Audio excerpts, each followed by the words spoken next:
Bueno, Jorge, primero que nada, muchísimas gracias por invitarnos a tu casa, por este espacio, por estos minutos que nos estás dedicando. Vas a ser el primer presidente que vamos a entrevistar, así que esperemos que siga para largo.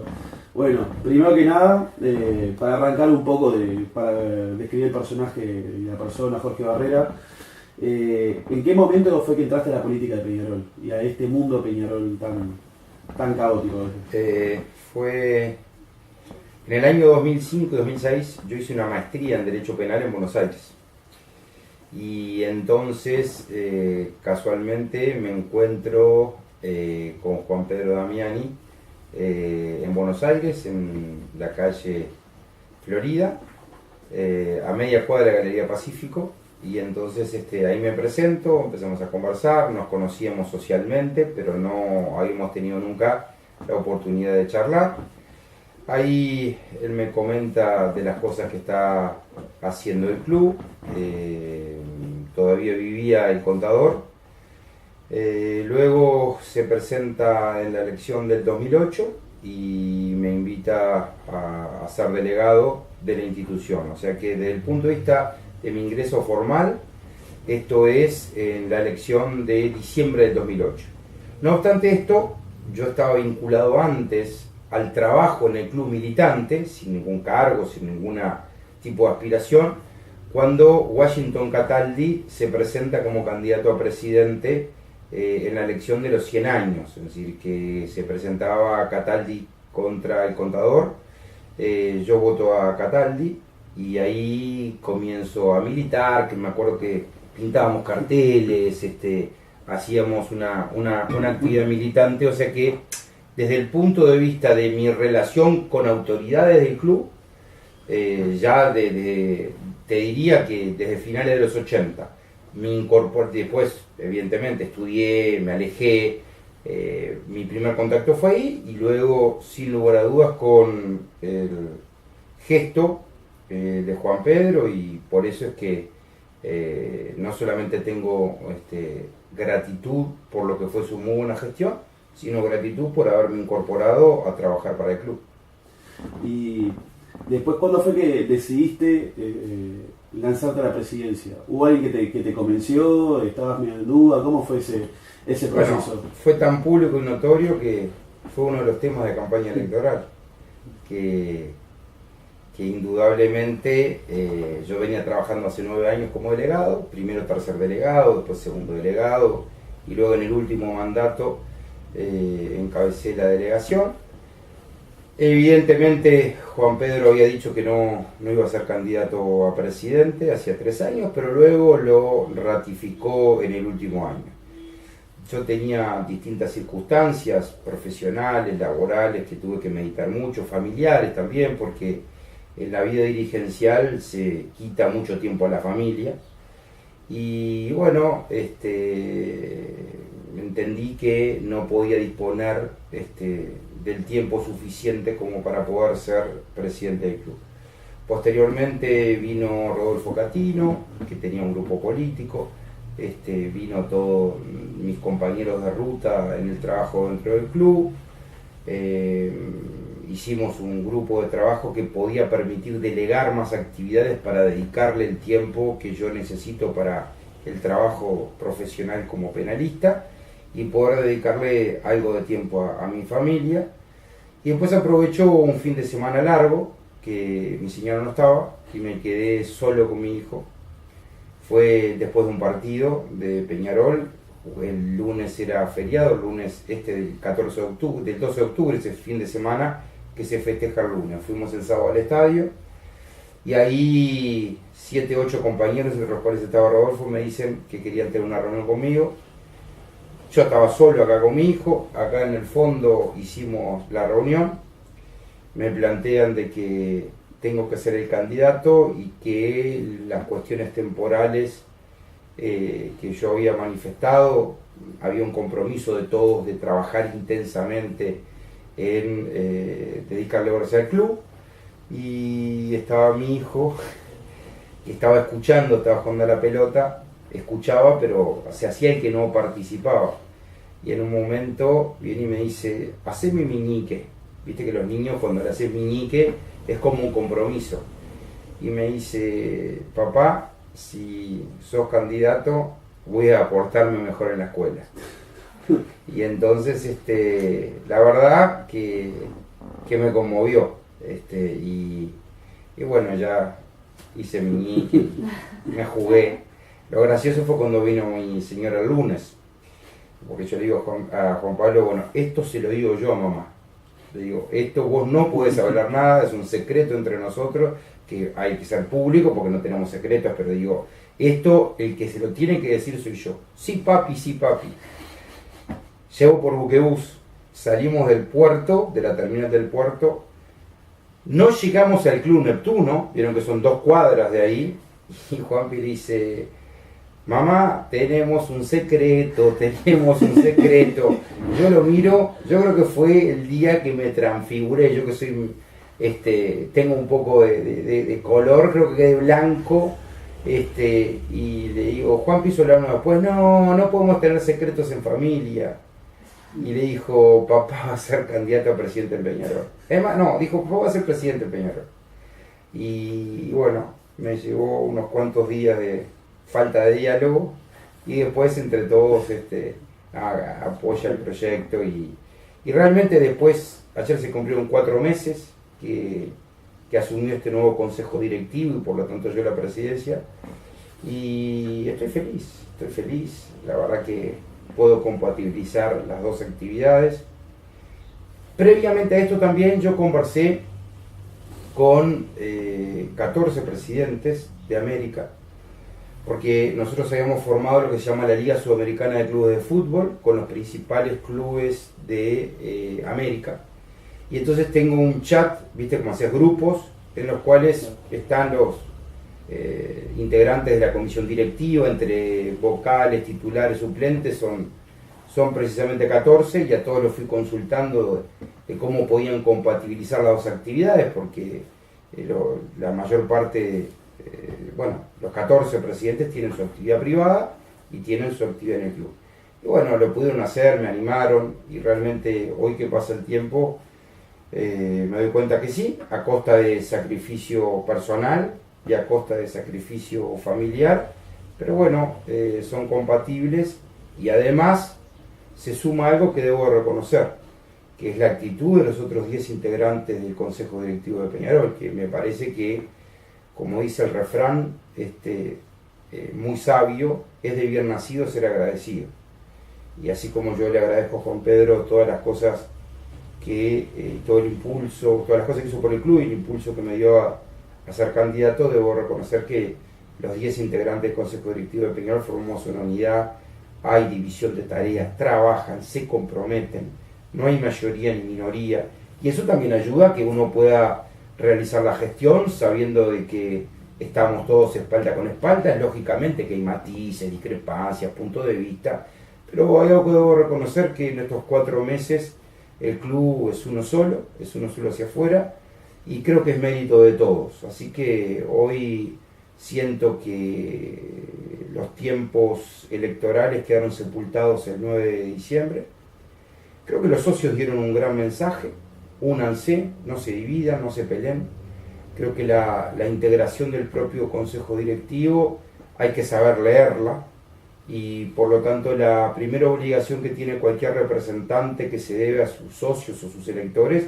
es saber leer la elección y saber leer los mensajes. Así que creo que estamos en condiciones de decir que vamos a hacer los 11, 3 años de excelente gestión.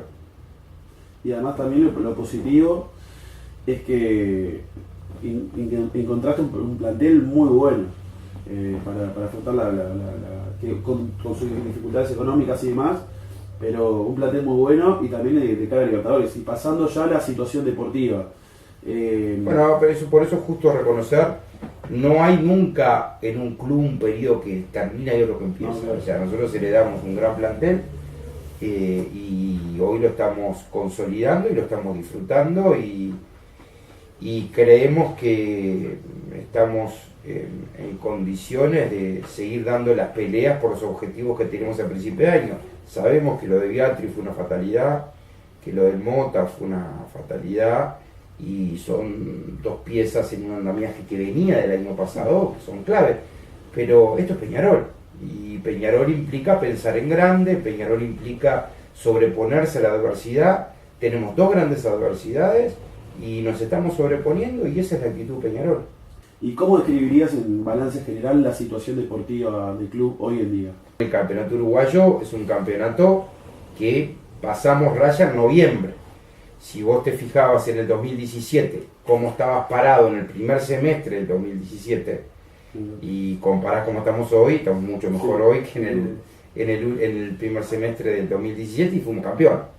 O sea que yo el campeonato uruguayo lo veo en su totalidad, lo veo y lo analizo en noviembre. Por supuesto que, te vuelvo a repetir, cuando sos el presidente de un club tan enorme como Peñarol, tu obligación es ganar todos los fines de semana, pero sabemos que los jugadores de fútbol son seres humanos y no máquinas, y por lo tanto no conozco cuadro que gane todos los partidos en todas las circunstancias, aunque el objetivo sea ese. Así que el torneo uruguayo lo voy a analizar a final del año. Ni que hablar si además te cuento que se jugó la primera Supercopa del Uruguay, que no solamente era un torneo oficial, sino el valor del primer torneo oficial. Y la primera Supercopa del Uruguay la ganó Peñarol en un clásico con contundencia. O sea que ya levanté mi primer copa oficial en 4 meses, y todo el consejo directivo fue parte esencial de eso. El cuerpo técnico, los jugadores y la estructura administrativa y deportiva, ni que hablar. Así que como club ya sabemos lo que es levantar un trofeo local. ¿Y ya están pensando en el periodo de pases? Bueno, es una de las cosas que conversé con Gonzalo de los Santos y con el tío Sánchez ayer. Precisamente nosotros tenemos ahora una definición de campeonato, y enseguida empieza el intermedio, y ahí tenés digamos el periodo en el cual viene el descanso y además la pretemporada, y Peñarol ya tiene que estar preparado antes que finalice el intermedio en cuanto a la incorporación o no, refuerzo o no de su plantel. Es una decisión que tomaremos luego de tener el informe del técnico o la gerencia deportiva, y nos juntaremos. Primero se juntará la comisión integrada por todos los sectores del club, y luego lo llevará al consejo directivo. Te tiro 2 nombres que ya se han hablado. Uno en realidad para mí es un rumor, pero bueno, se habló hace pocas horas. Uno, Rodrigo Mora, que trascendió en algunos lugares, que hubo un llamado. Te quería preguntar algo de primera fuente. Y el otro, Diego Forlán.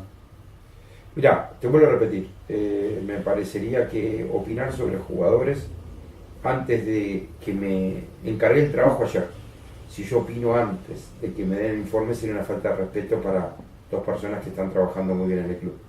Y Lucas Beatriz y Walter Gargano, ¿cuándo vamos a volver a verlo con la amarilla y negra? Bueno, lo primero que tenemos que decir es que bien que ha trabajado Gerardo Rienzi, ¿no? Porque este informe, o sea, el primer día que surge todo esto, que nos enteramos después que pasaron los acontecimientos y que Beatriz no podía ir a la pretemporada, y que vino el primer informe médico, Gerardo Rienzi ya ahí en enero nos dijo que en su visión, por la gran experiencia que tiene, tendríamos que pensar en Beatriz en el segundo semestre. Los hechos le están dando la razón, y confirma lo excelente profesional que es. Si mal no recuerdo, es el 28 de mayo, el día clave para que el oftalmólogo y el equipo de gente que trabaja con él nos haga el informe definitivo, y si el informe es positivo, ahí ya va a estar en condiciones de seguir incorporando mayor actividad. Hoy está entrenando, pero con grandes restricciones a los efectos de priorizar lo más importante, que es su cuidado físico, y que vaya mejorando su visión. Y Walter Bueno, y Gargano lo dijo el otro día, que espectacular, la verdad que cuando lo leí me divertí mucho, porque la verdad que lo definió como lo definía, lo puede definir cualquiera de nosotros, esa frase de que seremos eternos como el tiempo, y floreceremos en cada primavera. Bueno, va a florecer en cada primavera. Después pasando más a otro lado más institucional. La semana pasada lo que a mí al menos me llamó la atención fue la visita de autoridades de Pekín, junto con Chilavera, el campeón del siglo. Sí. Después José Luis Chilavera habló un poco de se estaba potenciando la marca en China. ¿Nos podrías contar un poco? A ver, Peñarol es una marca mundial, ¿no? Es decir, que nosotros en el mercado local no solamente estamos afianzados, sino que gracias a la profesionalización que ha tenido y que sigue profundizando el club en este periodo, podemos decir de que tenemos un nivel de gerencial que está a la altura de las grandes empresas del Uruguay. Ahora, tenemos que crecer hacia afuera, es decir, que la marca Peñarol tiene que instalarse a nivel internacional a la actualidad, porque la marca Peñarol es una marca hace muchísimos años instalada a nivel internacional. Lo que tenemos que tratar de darles el rédito económico que pueda permitir reforzar plantel, pagar los salarios al día, mejorar la infraestructura, apostar a juveniles. Entonces la forma de crecimiento es como los países crecen hacia afuera, como el Uruguay crece hacia afuera. Y por eso una de las primeras cosas que hice fue una gira por España, que tuve oportunidad de conversar con el presidente del Real Madrid, el presidente del Atlético de Madrid, el presidente del Barcelona y todo su equipo gerencial. Y conjuntamente con esto, Rodolfo Catino, Chilaver, estuvieron trabajando mucho en crecer hacia Asia. Y tuvimos una primera reunión ya a final de enero, que estaba Álvaro Alonso y el secretario político de la Embajada de China. Incorporamos luego a Pablo Lema y a Pablo Nieto para que gerencialmente pudieran trabajar. Todo esto lo hicimos en silencio porque creemos que las cosas que dan mejor resultado es cuando se empiezan a publicitar, cuando ya están encaminadas. No es a partir de la visita que todos se conocen que comenzaron las conversaciones. Las primeras conversaciones estuvieron sobre mitad de enero. Recuerdo que estuvo en casa Álvaro Alonso, Pablo Nieto, el secretario político de la Embajada de China, personal diplomático, y a partir de ahí se fue generando una relación que luego Chilaver también estaba haciendo lo mismo por su cuenta, y entonces tener dos marcas, una a nivel institucional y otra a nivel jugador, potenciaban el ingreso en vez de duplicar energías, potenciarnos en ingresar al mercado asiático. Y eso nos va a dar buen resultado, y es planear y mirar el club hacia el futuro. Es decir, estar en las urgencias del hoy, pero una de las obligaciones de los dirigentes no solamente es estar en el día a día del hoy, sino pensar qué club o cómo va a crecer el club en los próximos 15 años. Y hacia Asia ha crecido el Real Madrid, ha crecido el Barcelona y va a crecer el Peñarol. Sí, mismo hoy en día los Barcelona y Real Madrid se juegan de mañana. Sí. Por el tema del mercado asiático. Sí, precisamente hoy el mundo del fútbol hay que entender lo que está en la industria del entretenimiento. Y eso lo tenemos que entender para lo local y para lo internacional. Es decir, nosotros somos hinchas, vamos a todos los partidos, vamos al futsal, vamos a... hoy hablé con Víctor y le pregunté a qué horas era, y son las horas jugamos, y después la semana que viene, y si el femenino, pero reconozcamos que es una porción, digamos, bastante menor de lo que significaría el crecimiento dentro del mercado. ¿Y el mercado qué es? El mercado del entretenimiento. Competir con el cine, con el teatro, con las otras diversiones. Para eso tenés que mejorar el producto. Es decir, en la medida en que el producto fútbol mejore, también va a volver la familia, van a haber más espectadores, profesionalizar la gestión, tener más ingresos. Entonces, eso implica que el consumidor, el socio, el hincha, tengan cada vez más comodidades y los clubes puedan tener mayores ingresos para hacer frente también a un escenario competitivo. Lo está haciendo Europa y lo tiene que hacer Peñarol. Sí, sin duda. Y sorprendió también el hecho de Chilaver, de la vuelta de todo este mundo Peñarol. ¿Es parte de toda la estrategia de la marca Peñarol? O, no sé, No, yo creo que... o o sea, es un gran, o sea, Justo Chilaver es un exjugador y gran jugador que a nivel mundial es muy conocido y es, por más que jugó 6 meses, creo que también dejó el cariño y se identificó mucho con Peñarol. Es decir, yo lo que veo de José Luis es que estuvo poco tiempo, pero nos hizo conjuntamente con los jugadores. Ninguno de los que pudo tener uso de razón y de conciencia en ese año se va a olvidar los tiros libres, el del clásico que tira, rebota y Visera cabecea y hace el gol en el clásico. Es decir que Chilaver estuvo poco tiempo, pero muchas veces las relaciones humanas no son tanto de cantidad como de calidad. Hay gente que te marca en la vida y de pronto está poco tiempo. Y con las instituciones pasa exactamente lo mismo. Indudablemente no va a estar a la altura de Morena. No, es decir, pero para ponerte un ejemplo, pero creo que el club es bueno que tenga las puertas abiertas a los efectos de poder trabajar y hacer actividades con personas que podamos juntos generar cosas importantes para el club. Entonces, así como tenemos muy buena relación con Chilaver, yo converso bastante seguido con el Tony, he conversado en algunas ocasiones, siempre después de ser presidente, ¿no? He conversado en algunas ocasiones con Marcelo Saracheta, converso con muchos referentes del club. Lo que pasa es que de pronto no lo publicito tanto como Chilaver. Es como la visita del niño, digamos, fue muy publicitada la ida del chico de Casaballe, porque los medios estaban, pero también, y lo cuento ahora porque pasó mucho tiempo, fui al sanatorio y estuve con el chico baleado, cuando decían cerca del campeón del siglo, a 3 kilómetros del campeón del siglo, estuve con él. Y lo mismo con exjugadores, estuve hace poco en un refugio visitando a un campeón de Peñarol del 60, como fue Pedra, y creo que muchas de las cosas, te diría, la mayor de las cosas no se publicita de las que se publicita.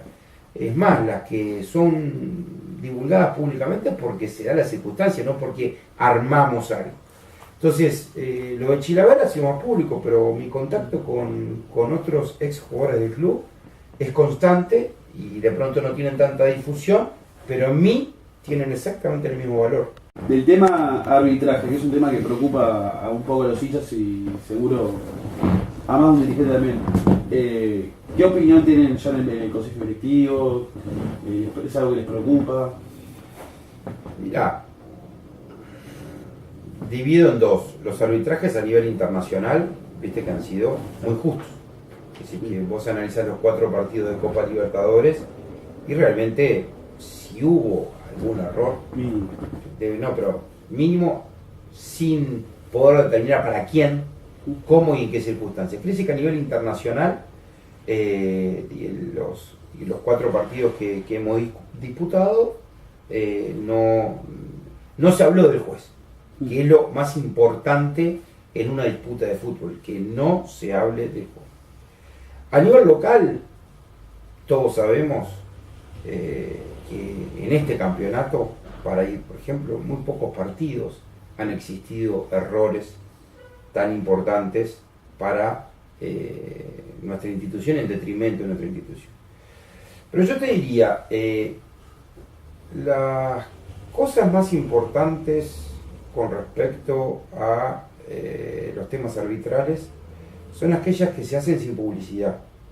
Y por lo tanto creo que esta delegación está trabajando intensamente, la comisión de arbitraje está trabajando intensamente y todos esperamos que no hablemos más del tema arbitraje, sino hablemos de la parte deportiva. Por supuesto que es un tema que está en consideración de todo el consejo directivo, que hace un mes en una sesión especial le pusimos énfasis al seguimiento y a tratar de generar políticas que permitan, no un favorecimiento, porque nadie quiere que nos favorezca. Lo que se quiere es que haya equidad y que haya justicia y que no se hable de los árbitros. Pero sí, es un tema que estamos monitoreándolo partido a partido. Y pasando también al lado Conmebol, últimamente sorprende la cantidad de sanciones, que para mi juicio son algunas un poco absurdas, por ejemplo, el tema de las banderas, más o menos, primero que nada, ¿cuánto tuvo que pagar Peñarol el otro día? Mira, yo te voy a decir con respecto a eso una opinión que tenemos la mayor parte de presidentes de clubes de América, que tenemos ingresos latinoamericanos y sanciones europeas. Y creo que esa frase dice mucho. Estábamos en un proceso en el que la Conmebol exige determinadas medidas que además son fácilmente aplicables porque te lo descuentan de la partida que llega, con lo cual no hay forma de ni siquiera generar un día de negociación o de atraso porque no te liquidan el partido antes, sino que te lo liquidan después porque ahí viene el descuento de eventuales sanciones y, bueno, tarjetas amarillas, tarjetas rojas, tiempo de salida, viste que hay que cumplir comercialmente, y si vos salís al segundo tiempo 1 minuto y medio antes, puede ser pasible una sanción de hasta $15.000. Alcanza pelota $10.000. Alcanza pelota $10.000, y realmente son sanciones que tienen los montos europeos, pero lo que percibimos por televisión no es lo que perciben los cobros en Europa. Por eso digo, la primera cosa es el monto de las sanciones económicas no tiene relación con los ingresos, eso es un dato objetivo. Después vamos a la segunda parte de la pregunta, que es, más allá del monto, si está bien o no la sanción, que son como dos aspectos. Por lo que conversé con el veedor el día del partido, con Libertad, se estarían abriendo esta semana expedientes administrativos para casi todos los cuadros que disputamos esta fecha, porque el partido Boca Palmeiras, el partido, digamos, Nacional también había banderas. Sí, yo, digamos, de lo que conversamos, pues yo tenía las fotos del partido Boca Palmeiras y digo, y si se van a abrir expedientes administrativos. El argumento de la visibilidad es un argumento que compartimos. Está bien que si hay problemas de visibilidad o que pueda afectar a terceros, porque a veces la gente está bajo una bandera y no se anima a protestar porque es la fiesta de todos, entonces puede afectar su derecho. El tema de la visibilidad es un tema absolutamente razonable y entendible. Ahora, hay episodios que no tienen nada que ver con la visibilidad. Si, por ejemplo, vos sacás la bandera, como tuvimos en el partido contra Tucumán, antes del inicio del partido, y forma parte de la fiesta y no afecta ninguna visibilidad porque la bandera termina, digamos, bueno, en fin, se desplegó, termina de desplegarse antes del comienzo, bueno, forma parte también de la fiesta, del espectáculo, del color, no genera violencia, no genera ninguna medida que pueda combatir la represión, que no pueda, es decir, que son cosas que todos los clubes, a partir de estos episodios, vamos a tratar intensamente. Yo estuve con Alejandro Domínguez,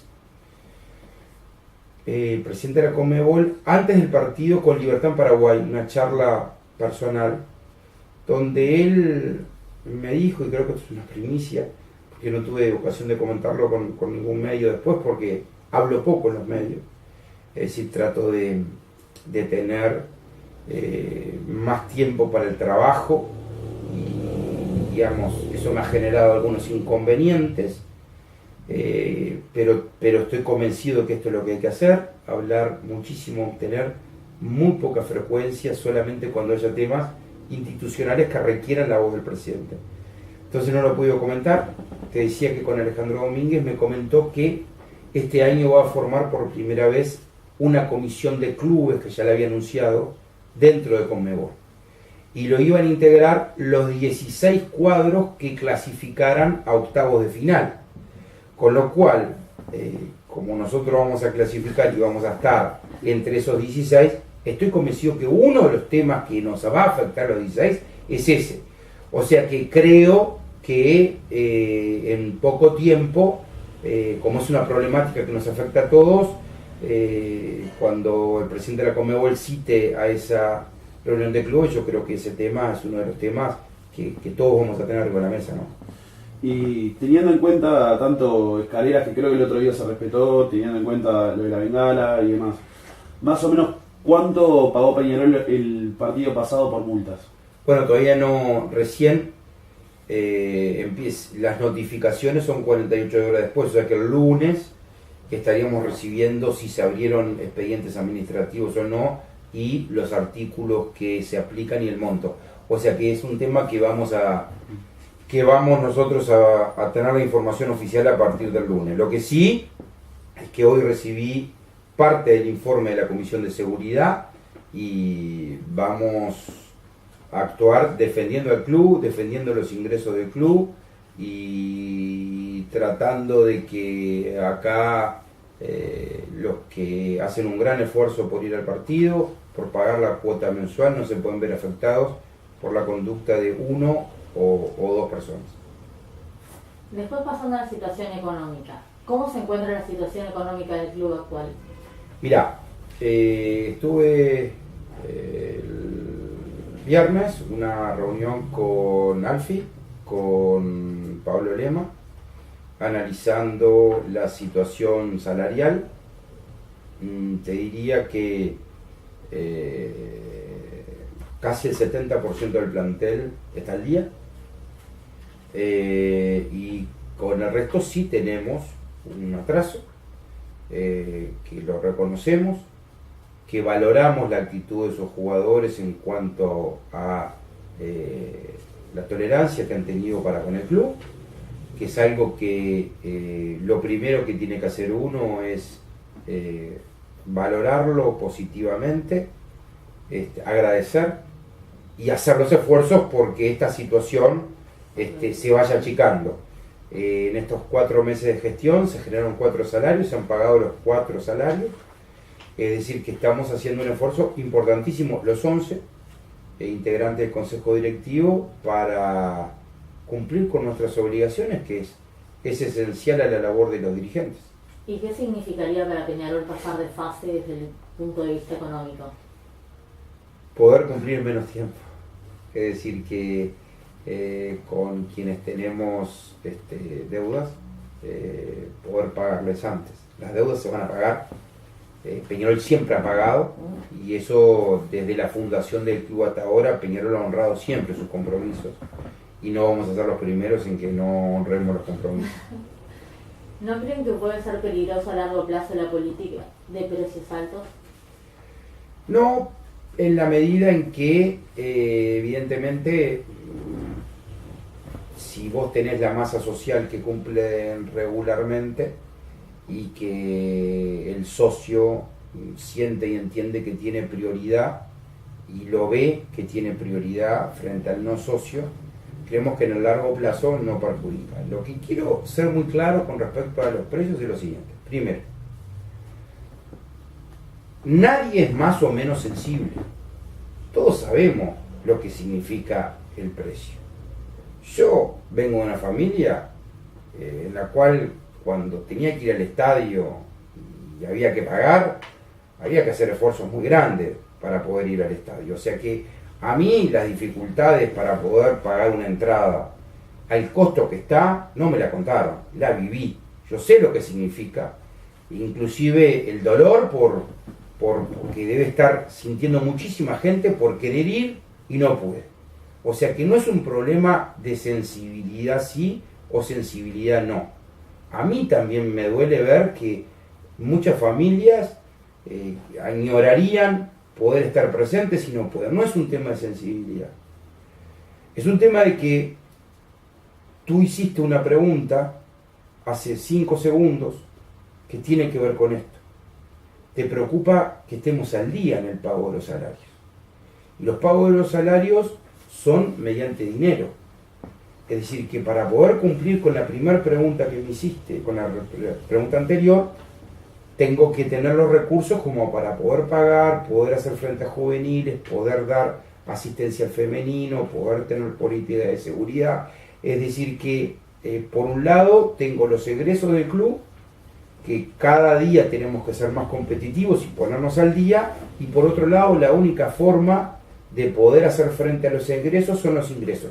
Porque si no, caemos en la dependencia económica del dirigente que tiene que poner plata. Entonces, es incompatible querer un club autosustentable y no tener una política de ingresos autosustentable. Porque los déficits, cuando a vos te sale más de lo que te entra, alguien lo tiene que cubrir. Entonces, ¿lo cubre la política autosustentable del club o lo cubre el dirigente o la persona que pone el dinero? Pero al mismo tiempo, no tener ingresos y exigir que estemos al día en los egresos, técnicamente es imposible, matemáticamente es imposible. Así que, ¿cómo no voy a entender el reclamo? Yo el reclamo lo entiendo. ¿Cómo no tener sensibilidad frente a gente que no puede adquirir esa entrada y que es tan hincha de Peñarol como lo soy yo? Por supuesto que sí. El tema es que tenés que tener una presupuestación anual que no necesariamente tiene que ver con los partidos, porque alguno puede decir, bueno, si pusieran más bajas las entradas, venderían más entradas y iría más gente. Sí, pero eso es por ese mes de disputa. En enero, que no hay partidos, el único elemento de recaudación que tenés es la cuota social. Entonces vos tenés que ver los ingresos anualmente. Entonces, anualmente, lo único que sustenta al club y le da fortaleza es los ingresos por socios. Entonces, no es solamente la recaudación en un partido que tenés que ver, sino a lo largo de 12 meses. Y el goteo que te puede permitir que entren recursos y que el déficit sea menor, por ejemplo, enero-febrero, es los socios. O sea, vos en Peñarol tenés un presupuesto que durante enero y febrero hay un desfasaje importante entre los ingresos y los egresos. Ni que hablar ahora que va a venir la pretemporada y que también hay gastos y que tampoco hay partidos y que tampoco se generan. El año termina en noviembre en este calendario, diciembre tampoco vas a tener, así que este año tengo que prever diciembre, enero y febrero. Es decir que entiendo el reclamo, soy sensible al reclamo. El tema es que hay que tratar de compatibilizar los egresos y estar al día con la política de precios. Creo que en la medida en que los socios, como pasa en la mayor parte de países en el mundo, los socios empiezan a ir y generar ese sentido de pertenencia, al final los partidos los terminan jugando con los socios. Y eso no significa que el que no va no sea tan hincha o no sea considerado por los dirigentes como hincha. Para poner el ejemplo, River, Boca, no tienen venta de localidades porque la agotan con sus socios. Y eso no significa que no haya sensibilidad por los que no pueden ir o que los que no pueden ir sean menos hinchas que los que pueden ir. Pero la política global del mundo, en esa inserción de que hablábamos al principio, va hacia que los socios son quienes primero tienen acceso a esas localidades. ¿Y se planea que cambien los precios acá a un año o a 2? No, yo lo que planeo es que seamos tantos socios que solamente los socios van. ¿Y aumentaron los socios luego del aumento de precios? Bueno, eso justamente estuve hablando tanto con Alfi como con Pablo Lema y con Pablo Nieto de la gerencia de marketing. Nos van a hacer el informe tal como quedamos al final de la fase de grupo, porque es cuando vos pasás línea y decís, bueno, esta política, ¿cuándo la evaluás? Porque todas las políticas que se lleven adelante tienen que ser evaluadas. Si en la evaluación hay que hacer correcciones, no nos temblará el pulso en hacer correcciones.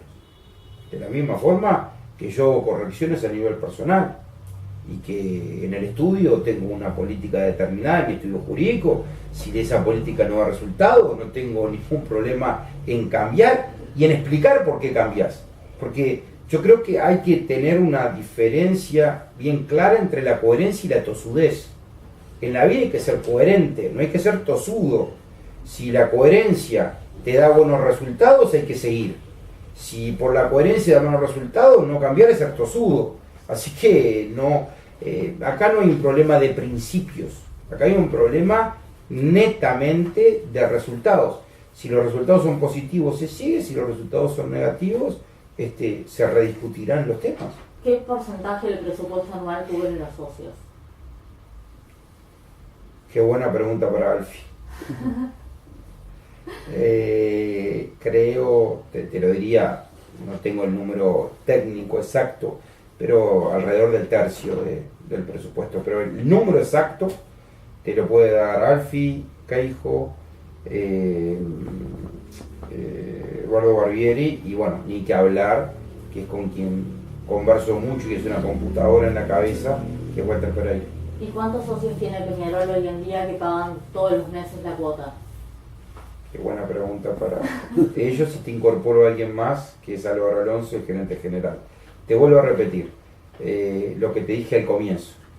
Una de las buenas cosas que hemos logrado en esta directiva es la división de áreas y de tareas, en las cuales yo tengo los grandes lineamientos, pero los compañeros que trabajan en los cuales tengo confianza, tienen esa idoneidad como para poder contestar. Yo no creo y no creí nunca en el presidente que sabe de todo, todos los temas. Creo en un presidente que tiene las grandes líneas, y sobre las grandes líneas luego el contenido lo van dando los demás integrantes. Y entonces, con la misma firmeza que te digo que no tengo problema en si hay que cambiar de lineamientos, te diría que no tengo ningún problema en decir que hay compañeros que en áreas específicas saben más que yo. Y una de las cosas que aprendí de chico es que está bueno tener al lado tuyo gente que sepa más que vos y más inteligente que vos, porque ahí creces. Obvio. Y la verdad que estoy encantado que tengo 10 compañeros que saben más que yo, así que es un placer ser presidente así. Aprendes todos los días, Andrés. Todos los días. ¿De cuánto tiempo es el vínculo con Puma? ¿Es posible lograr un acuerdo con otra marca? Mirá,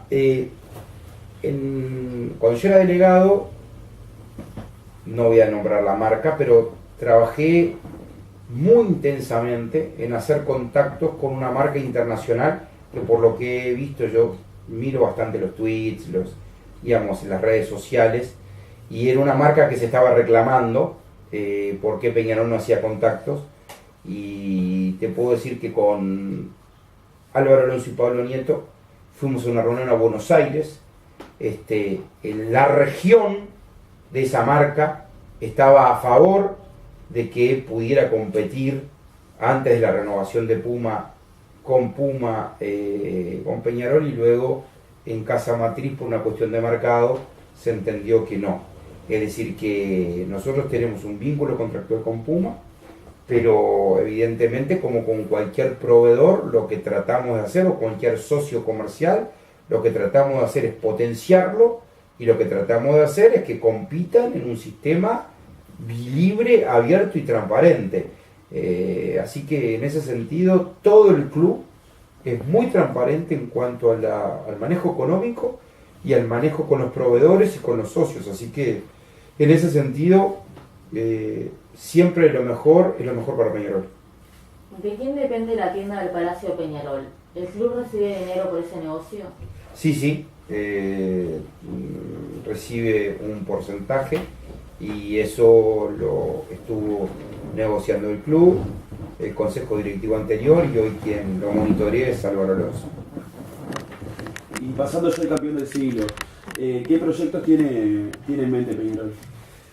Mirá, hay una comisión que está trabajando intensamente, integrada por todos los sectores de la vida política del club, que he conversado mucho con respecto a este tema con Alejandro Ruibal, y creo que todos estamos no solamente convencidos de que debemos mejorar, por ejemplo, la accesibilidad, sino que también tenemos que ver la forma de potenciarlo como unidad de negocios. Cuando hablo de potenciarlo como unidad de negocios, es darle más vida, que no solamente sean 2 días en 30 cuando somos locales, tratar de darle también mayor vida, mayores actividades.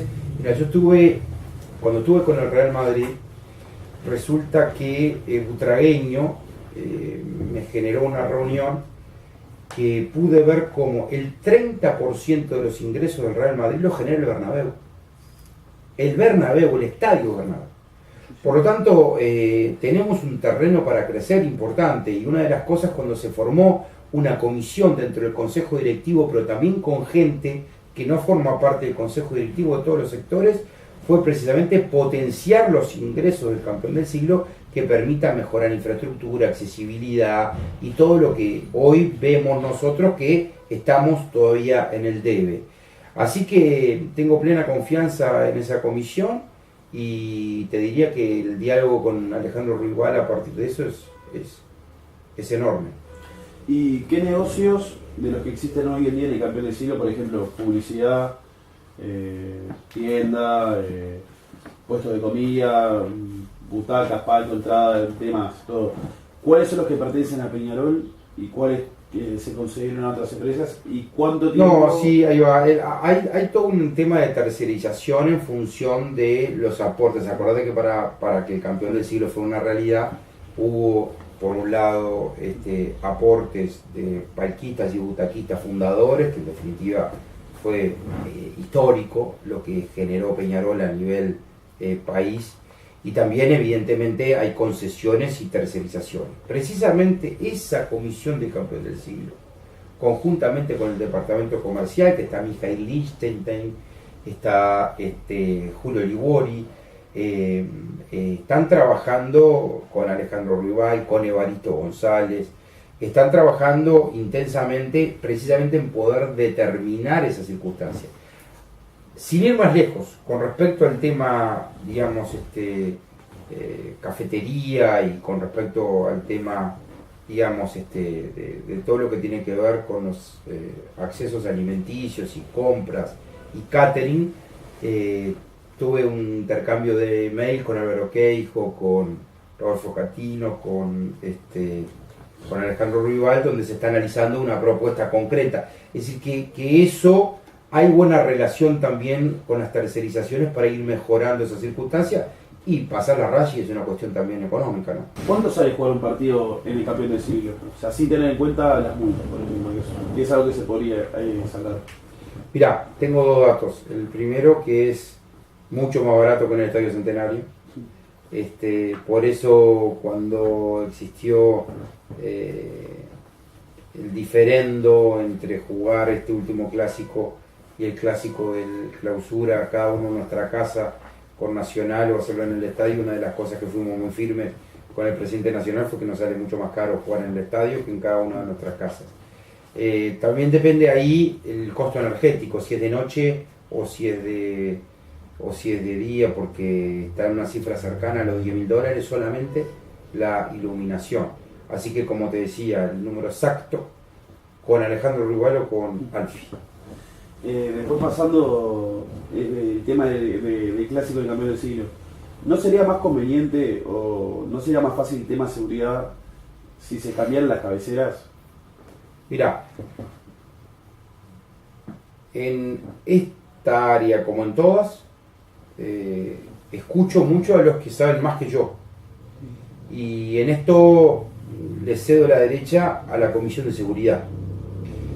Realmente al día de hoy van 57 partidos sin ningún incidente.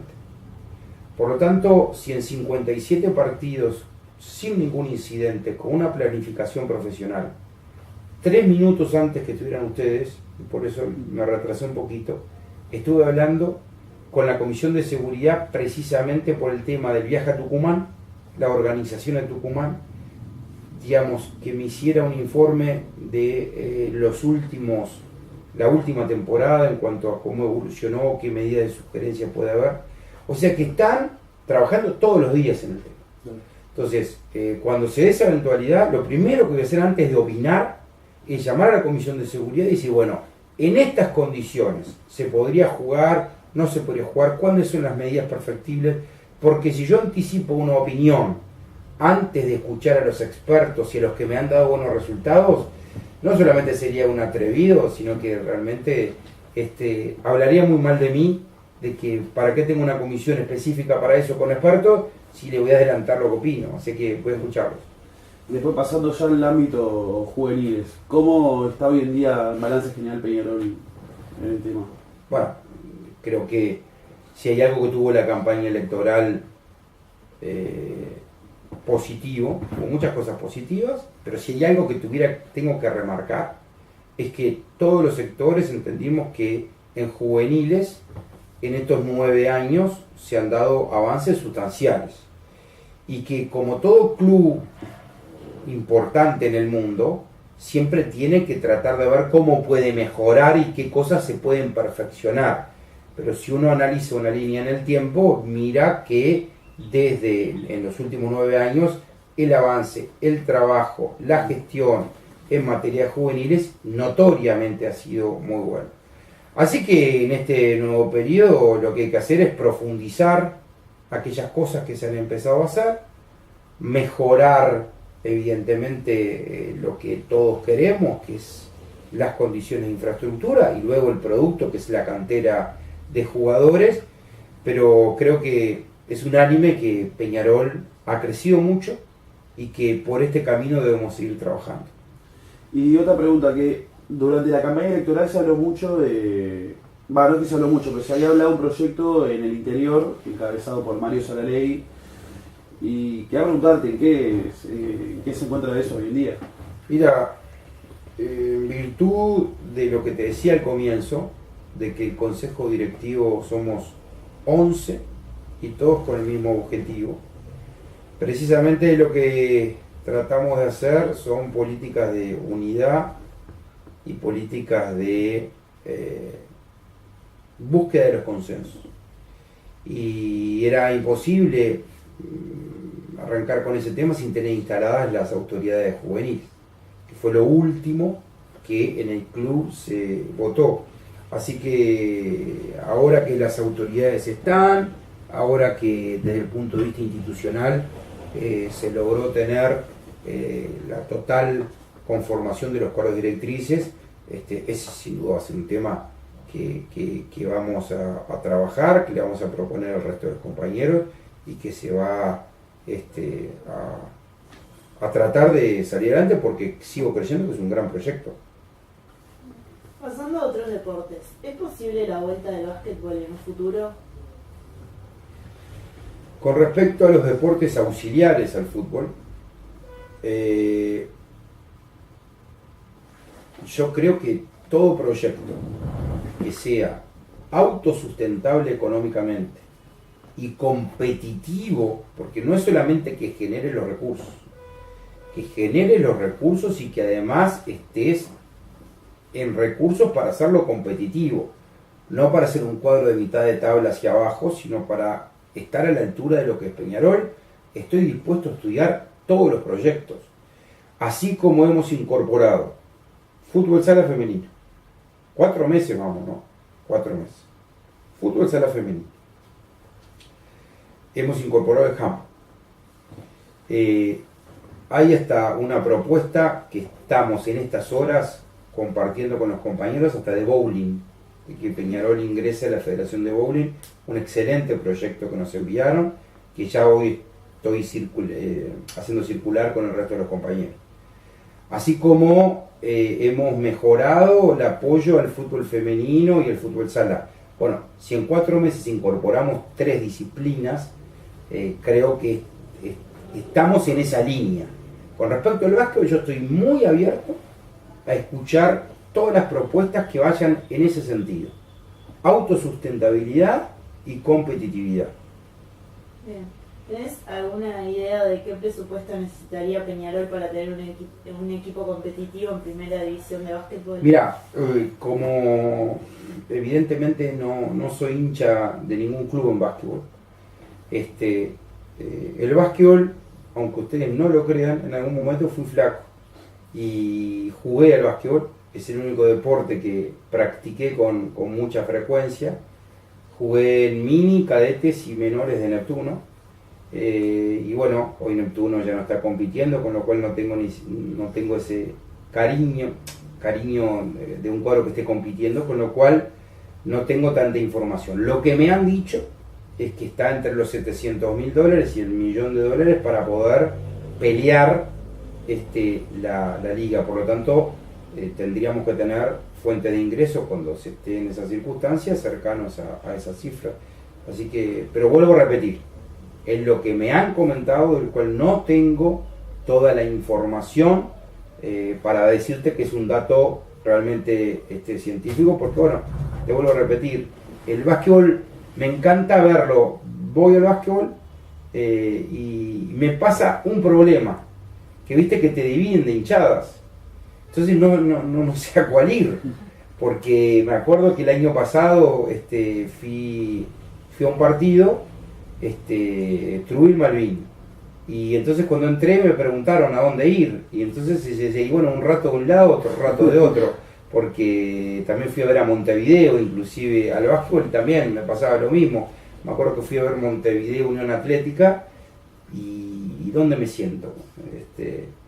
Y bueno, como soy amigo de Edgardo Novi, que era el presidente de Montevideo, me senté un rato con él y bueno, y después estaba en el medio. O sea que no tengo predilección por ningún equipo, y ojalá que si es autosustentable y competitivo, Peñarol pueda competir. Bien. ¿Cómo se viene posicionando el fútbol sala? Muy bien, yo creo que muy bien. Fuimos casi hegemónicos, por así decirlo, durante muchos años. Hoy veo un impulso y una sangre nueva y joven, no solamente por la edad de Víctor, sino también por la participación de todos los sectores políticos del club. Creo que hay un impulso importante, fichas importantes, adquisiciones que según me dijeron iban a ser claves importantes, resultados que se están dando, y bueno, ojalá que continúe por este camino. ¿Cómo es el presente del fútbol femenino? Muy bien, la verdad que muy bueno. También tengo acá, sí, te diría, conversaciones casi a diario con Alessandra Mazurkiewicz, que en broma, pobre, pide y está bien que así sea, porque la verdad que trabaja mucho.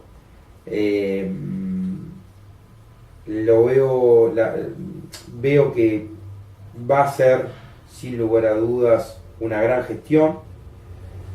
Casualmente, antes de ayer, que fue la última charla que tuve, ella me mandó, digamos, lo que está haciendo Libertad de Paraguay ahora en las últimas horas, porque está muy actualizada con el desarrollo del fútbol femenino en América, y me mandó hace 2 días la asociación y la unión que hizo Libertad y el desarrollo que le va a dar en el fútbol femenino, y me dice, me mata si lo que estoy comentando, pero me mandó un WhatsApp, me dijo, anda mirando, y entonces le contesté, y bueno, prepárate porque quiero que seas una presidenta campeona de América, porque jugamos la primera Copa Libertadores a nivel de fútbol femenino, así que como no voy a ver bien el fútbol femenino si vamos a jugar una Libertadores. O sea que este año peleamos por la sexta y por la primera. Y ahora, pasando ya al final de la entrevista, un breve ping-pong, más o menos. Un ídolo, jugador así, ídolo de fútbol. Fernando Morena, sin dudar. Después, un referente, un dirigente que le haya marcado. Washington Cataldi. Y sin lugar a dudas, Washington Cataldi, y sin lugar a dudas, una gran deuda de gratitud con Juan Pedro. Para vos, ¿qué dirías de Washington Cataldi? Un genio, un maestro. Lo conocí muy chiquito, porque mi padre era amigo de él, y aprendí muchísimo. Lo quise y lo quiero, porque yo creo en la vida eterna.